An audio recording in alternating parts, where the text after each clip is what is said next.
In this video, we'll learn how to decrypt DAZX ransomware virus online ID.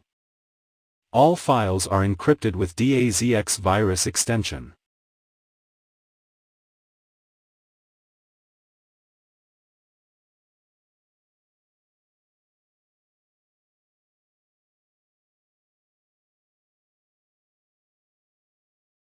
We'll use Stop djvu decryptor to decrypt the files.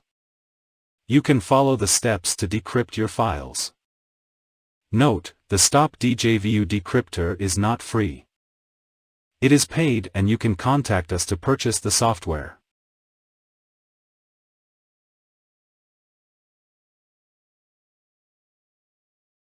Steps. First of all, run the decryptor. Copy the personal ID from the readme.txt file. Now, click on the Decrypt Files button. Wait for a few minutes. The decryptor uses an online server to bypass private keys. The files will be recovered in a few minutes. Request.